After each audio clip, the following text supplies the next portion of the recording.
तो सीधे वहां लिए चलते हैं दिल्ली में, जहां पर इस वक्त भारतीय जनता पार्टी कार्यालय के अंदर, क्योंकि नितिन नवीन बीजेपी अध्यक्ष पद के लिए नामांकन दाखिल करेंगे और नामांकन प्रक्रिया में शामिल होने के लिए सीएम भजन लाल शर्मा भी दिल्ली पहुंचे हुए हैं। और यहां पर आप देखेंगे केंद्रीय नेतृत्व के कई बड़े चेहरे जो कि तस्वीरों में आपको दिखाई दे रहे हैं। इससे पहले जगत प्रकाश नड्डा, राजनाथ सिंह, अमित शाह, ये तमाम जो बड़े नेता हैं वो इस वक्त तस्वीरों के जरिए दिखाई दे रहे हैं। दरअसल बीजेपी के लगभग सभी जो मुख्यमंत्री हैं वो यहां पर मौजूद हैं और बीजेपी के सभी प्रदेश अध्यक्ष भी इसमें शामिल होने को लेकर के जानकारी है। वहीं राष्ट्रीय अध्यक्ष के चुनाव में राजस्थान की भूमिका अपने आप में बेहद खास, बेहद अहम जो है दिखाई दे रही है। और राजस्थान बीजेपी के 20 नेता उनके लिए प्रस्तावक बनेंगे और डिप्टी सीएम दिया कुमारी भी प्रस्तावक हैं। वहीं पूर्व सीएम वसुंधरा राजे भी प्रस्तावक हैं और मुख्यमंत्री भजन लाल शर्मा आज इसी को लेकर दिल्ली दौरे पे भी हैं। वहीं बीजेपी के नए राष्ट्रीय अध्यक्ष के चुनाव के लिए पार्टी मुख्यालय में शीर्ष नेताओं का जमावड़ा फिलहाल देखने के लिए मिल रहा है। मंच की आपको तस्वीरें दिखा रहे थे और अब से कुछ ही देर में यहां पर बाकायदा जानकारी मीडिया को भी साझा की जाएगी। वहीं इसके अलावा बीजेपी के जो सभी प्रदेश अध्यक्ष और बाकी वरिष्ठ नेता हैं वो भी इस कार्यक्रम में शामिल हो रहे हैं। और राजस्थान का जिस लिहाज से महत्व इस पूरे प्रक्रिया के अंदर दिखाई दे रहा है उसको लेकर के माना जा रहा है, क्योंकि कई नेता दिखाई भी दी और अब नजर भी आए हैं। बड़ी भूमिका इसमें राजस्थान की दिखाई दे रही है और निर्वाचन के लिए राजस्थान के क्योंकि 20 ऐसे वरिष्ठ नेता जो कि प्रस्तावक के रूप में उनको जो है नामित किया गया, इनमें मुख्यमंत्री भजन लाल शर्मा हैं, प्रदेश अध्यक्ष मदन राठौर हैं, पूर्व मुख्यमंत्री वसुंधरा राजे, उप मुख्यमंत्री दिया कुमारी, केंद्रीय मंत्री डॉक्टर अलका सिंह और बाकी वरिष्ठ नेता इसमें शामिल हैं। वहीं इस दौरान मुख्यमंत्री दिल्ली में केंद्रीय मंत्रियों और पार्टी के जो वरिष्ठ नेता हैं उनसे भी मुलाकात करेंगे। लेकिन उससे इतर एक तस्वीर आप ये भी देख रहे हैं जहां पर राजस्थान बीजेपी के जो 20 नेता हैं वो प्रस्तावक हैं और दूसरी तरफ यहां पर अभी जो नॉमिनेशन फाइल करने की जो प्रक्रिया है वो फिलहाल यहां पर इस वक्त हो रही है। तो ये सीधी तस्वीरें आप देख रहे हैं और बीजेपी अध्यक्ष पद के लिए जो नामांकन है उसकी जो प्रक्रिया है वो इस वक्त चल रही है। लेकिन जब राजस्थान के दिग्गज भी यहां पर पहुंचे तो उसको लेकर के हलचल यहां पर दिखाई दे रही है। भारतीय जनता पार्टी मुख्यालय पर जब राजस्थान के बड़े नेता, मुख्यमंत्री को आप तस्वीरों के जरिए भी देख रहे हैं, ये उस वक्त की तस्वीरें हैं जब राजस्थान के मुख्यमंत्री भजन लाल शर्मा पहुंचे थे और साथ ही साथ दिल्ली बीजेपी मुख्यालय में। और आज का ये दिन भारतीय जनता पार्टी के लिए बेहद महत्वपूर्ण है और आज क्योंकि नामांकन किया जाना है, भारतीय जनता पार्टी के राष्ट्रीय अध्यक्ष पद के लिए नामांकन होना है और इसके लिए बाकायदा जो नामांकन के लिए जो प्रस्तावक हैं उनकी भी सूची पहले से क्योंकि तय थी और उसमें राजस्थान के 20 नेताओं के नाम शामिल थे। और ये भी हम आपको दिखा रहे हैं कि राजस्थान से जो 20 प्रस्तावक तय किए गए, जिनको चयनित किया गया, वो कौन कौन है। तो ये लगातार आपको तस्वीरें दिखा रहे हैं। और नितिन नवीन कौन है जरा उनके बारे में भी जानते हैं। दरअसल नितिन नवीन संगठन से जुड़े हुए एक बड़े नेता माने जाते हैं और युवा मोर्चा के वो राष्ट्रीय महासचिव रहे हैं। इसके अलावा भी प्रदेश में भी उन्होंने कई अलग अलग संगठन के पदों पर काम किया है। तो ऐसे में उनका संगठन का अनुभव भी है, सरकार का अनुभव भी है। तो ये दोनों ही चीजें बीजेपी के काम आएंगी ऐसा पार्टी को लगता है। और सबसे बड़ी बात यह है कि क्योंकि वो युवा हैं और भारत में आज की तारीख में दुनिया में सबसे अधिक युवा आबादी है। तो पिछले साल अगर सबसे ज्यादा कोई शब्द चला है तो वो जेन जी का चला है। तो बीजेपी को लगता है कि जेन जी के लिए भी ये एक बड़ा संदेश पार्टी दे रही है, एक बेहद ही युवा को अध्यक्ष बना करके। और कुछ पार्टी नेता तुलना भी करते हैं कि एक और 45 वर्ष के नितिन नवीन बीजेपी के राष्ट्रीय अध्यक्ष बनने जा रहे हैं। दूसरी ओर मल्लिकार्जुन खड़गे हैं जो कि कांग्रेस के अध्यक्ष हैं, जो कि 80 पार हैं। तो दोनों जो बड़ी पार्टियां उनके अध्यक्ष की उम्र का की कंपेरिजन और तुलना ये भी कुछ बीजेपी नेता करना चाहते हैं और ये दिखाना चाहते हैं कि कैसे बीजेपी का जो नेतृत्व है वो युवाओं के हाथ में जा रहा है। बिल्कुल अखिलेश, और ये हमारे सहयोगी अखिलेश जो कि भारतीय जनता पार्टी मुख्यालय पर इस वक्त मौजूद हैं और हर पल की जानकारी दे रहे हैं। और नितिन नवीन का चेहरे पर मोहर क्यों लगी, कैसे लगी, उसको लेकर के बाकायदा वो बता रहे थे कि संगठन में रहते हुए एक लंबा अनुभव है और युवा चेहरा है। और जैसा कि हाल ही में देखा गया, युवाओं की पार्टी और युवाओं को ज़्यादा से ज़्यादा पार्टी के साथ जोड़ने के लिए एक युवा चेहरे की तलाश भारतीय जनता पार्टी को थी। हालांकि एक लंबे समय से ये प्रक्रिया चल रही थी। कार्यकारी अध्यक्ष बनाया गया। पहला दौरा जो उनका था पुडुचेरी का था, जहाँ पर बीजेपी सहयोगी दल के साथ सरकार में है और वहाँ पर भी तमिलनाडु के साथ विधानसभा का चुनाव होगा। उसके बाद उन्होंने पश्चिम असम का, तमिलनाडु का दौरा किया, केरल का दौरा किया, जल्दी पश्चिम बंगाल का भी दौरा वो करने जा रहे हैं।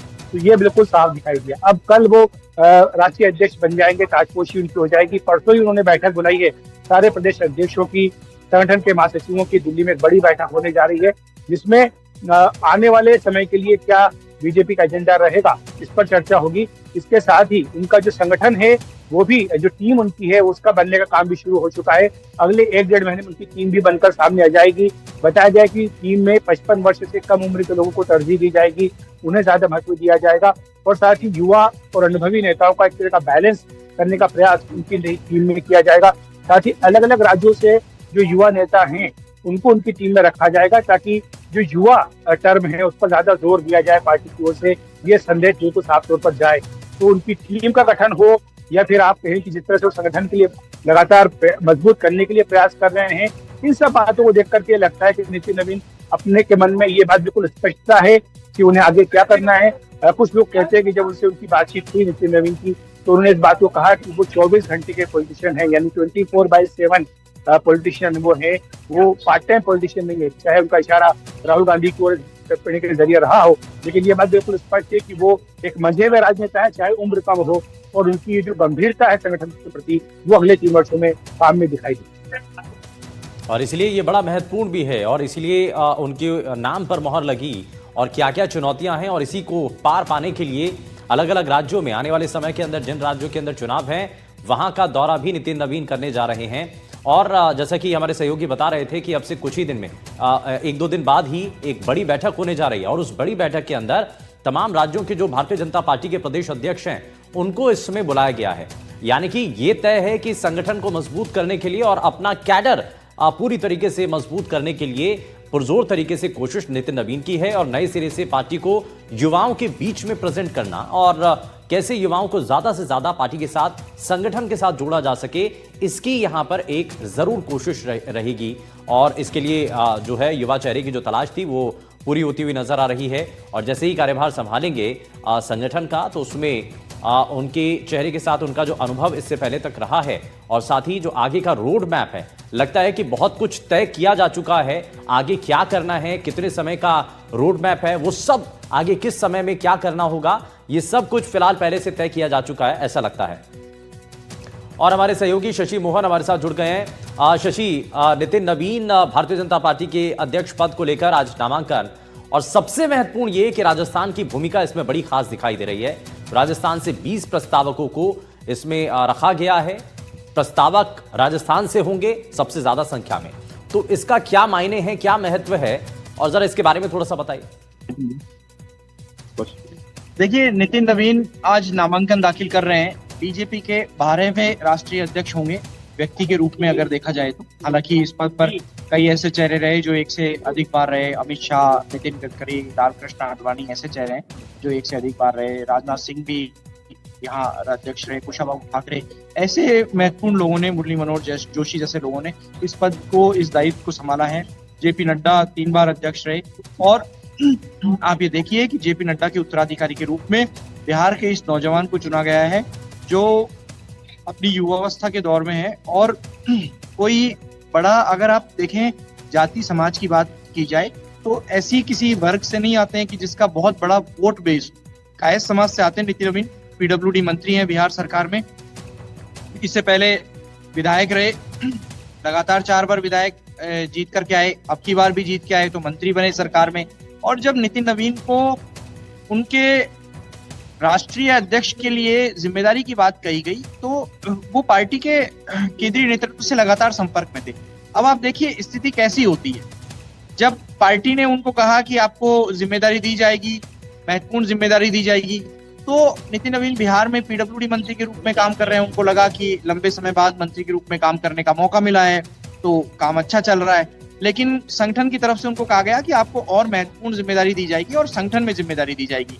तो उनके आसपास के लोग कहने लगे उनको कि संगठन से बढ़िया सरकार है।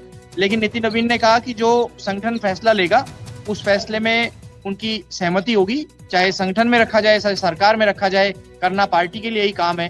और जब उनको ये सूचना दी गई कि उनको राष्ट्रीय कार्यकारी अध्यक्ष ठीक है। बनाया जा रहा है, तो उनको एक ठीक है। कार्यक्रम में जाना था। आप देखिए शशि, बिल्कुल ये बड़ा महत्वपूर्ण है, लेकिन इसी के साथ हमारे सहयोगी, वरिष्ठ सहयोगी, पॉलिटिकल एडिटर हमारे साथ अखिलेश जी हमारे साथ जुड़ गए हैं।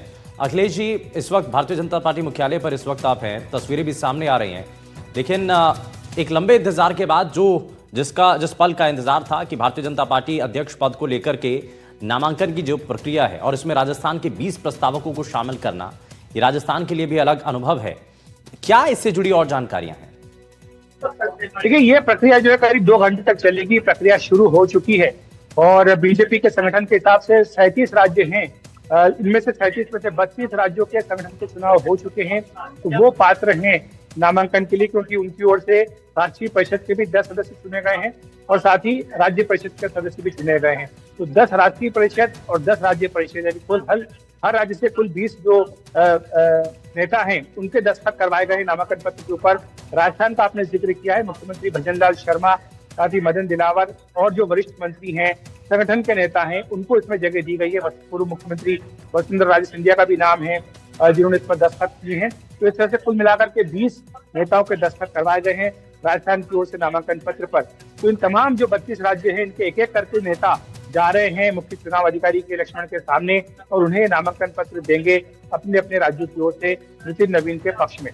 तो इस तरह से ये जो प्रक्रिया है 4 बजे तक चलेगी। 4 बजे इस प्रक्रिया का समापन हो जाएगा। इसमें बीजेपी का जो पार्लियामेंट्री बोर्ड है उसकी ओर से भी नामांकन पत्र दिया जा रहा है।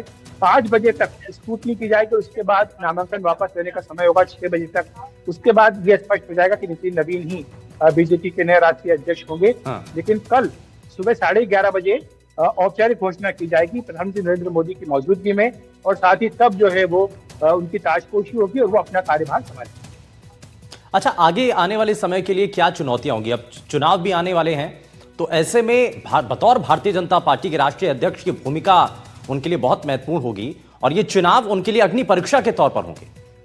निश्चित तौर पर देखिए, 5 राज्यों के विधानसभा चुनाव तो होने ही है इस साल। उसके साथ साथ संगठन को मजबूती देना, संगठन को संभाल के रखना, संगठन का विस्तार करना, ये भी उनके सामने एक बड़ी चुनौती होगी। 14 दिसंबर को उनको राष्ट्रीय कार्यकारी अध्यक्ष बनाया गया था और उसके बाद से लगातार वो जो चुनावी राज्य हैं, चाहे पुडुचेरी हो, चाहे तमिलनाडु या फिर केरल या असम, वहां का वो दौरा कर चुके हैं। पश्चिम बंगाल का दौरा भी उनका बहुत जल्दी होने जा रहा है। तो ऐसे में आप ये मान करके चलिए कि जो चुनावी राज्य वहां पर तो उनका फोकस है ही, साथ ही पार्टी के संगठन का विस्तार करना और उसको मजबूती देना भी उनका फोकस है, क्योंकि कल वो कार्यभार संभालेंगे और परसों बुधवार को उन्होंने एक बैठक बुलाई है जिसमें सारे प्रदेश अध्यक्षों को बुलाया गया है, साथ ही प्रदेशों के संगठन महासचिवों को भी बुलाया गया है। और इस बैठक में आने वाले समय में पार्टी को कैसे मजबूत किया जाए, किस तरह से काम किया जाए, मोदी सरकार की जो जन कल्याण की नीतियां हैं, कार्यक्रम हैं, योजनाएं हैं, उनको कैसे आम लोगों तक पहुंचाया जाए और कैसे पार्टी का विस्तार हो सके, मजबूती दी मिल सके, इन तमाम मुद्दों पर चर्चा होगी। ठीक है, बहुत शुक्रिया अखिलेश जी इस पर जानकारी देने